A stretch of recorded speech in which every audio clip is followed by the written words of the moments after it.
అందరికీ శుభోదయం అండి. ఈరోజు పంచాంగ శ్రవణంలో ఇవాల్టి తిథి వార నక్షత్రాల గురించి తెలుసుకుందామా మరి. సో ఈరోజు శనివారం జూన్ 6వ తారీఖు 2026వ సంవత్సరం, శ్రీ పరాభవ నామ సంవత్సరం, ఉత్తరాయణం, గ్రీష్మ ఋతువు, జ్యేష్ఠ మాసం, కృష్ణపక్షం.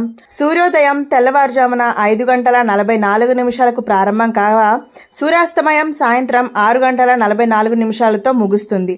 ఇక ఈరోజు తిథి షష్ఠి తిథి అనమాట. అర్ధరాత్రి 2:39 వరకు ఉంది. ఆ తరువాత మనకి సప్తమి వస్తుంది. ఇక సంస్కృత వారం ఏమవుతుంది అంటే స్థిర వారం అవుతుంది. ఇక ఇవాల్టి నక్షత్రం శ్రవణ నక్షత్రం. తెల్లవారుజామున 5:54 వరకు శ్రవణ నక్షత్రం ఉండగా తరువాత ధనిష్ట నక్షత్రం వస్తుంది. ఇక ఇవాల్టి యోగం చూడగా ఇంద్రయోగం ఉంది. అది ఉదయం 9:53 వరకు మనకి ఇంద్రయోగం ఉంది. ఈ సమయంలో చేసే పనులు మనకి శుభయోగాన్ని కలిగిస్తాయి.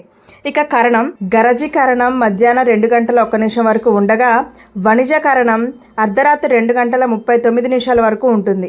ఇక వర్జం ఉదయం 10:22 నుంచి ప్రారంభమై మధ్యాహ్నం 12:05 వరకు ఉంటుంది. తదుపరి దుర్ముహూర్తం ఉదయం 7:28 నుండి ప్రారంభమై ఉదయం 8:20 దుర్ముహూర్తం ముగుస్తుంది. ఇక రాహుకాలం ఉదయం 8:59 ప్రారంభమై ఉదయం 10:37 రాహుకాలం అనేది ముగుస్తుంది. ఈ సమయాల్లో ఎటువంటి పనులు మొదలు పెట్టకపోవటము, శుభకార్యాలు లాంటివి చేయకపోవటం మంచిది.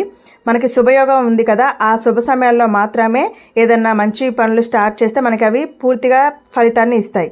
ఇక ఇవాల్టి యమగండం మధ్యాహ్నం 1:52 ప్రారంభమై మధ్యాహ్నం 3:29 ముగుస్తుంది. ఈ సమయంలో వాహనదారులు బయటికి వెళ్లే వాళ్ళు కాస్త అప్రమత్తంగా ఉండడం చాలా మంచిది.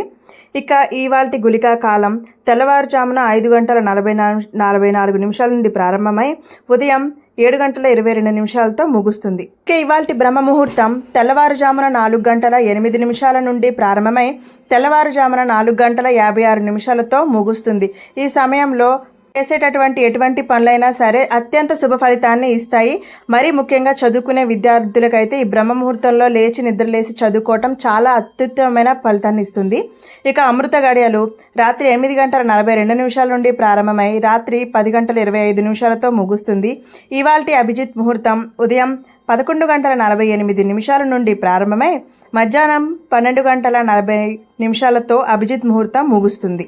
సో ఇది ఇవాల్టి పంచాంగ శ్రవణం. రేపటి పంచాంగ శ్రవణంలో రేపటి యొక్క తిథి వార నక్షత్రాలు శుభ సమయాల గురించి చక్కగా వివరంగా తెలుసుకుందాము. దానికోసం మీరు మన ఛానల్ని లైక్ చేసి సబ్స్క్రైబ్ చేసి మీ బంధుమిత్రులందరికీ ఈ వీడియో షేర్ చేయండి. రేపటి వీడియోతో మళ్ళీ కలుద్దాం. జై శ్రీరామ్.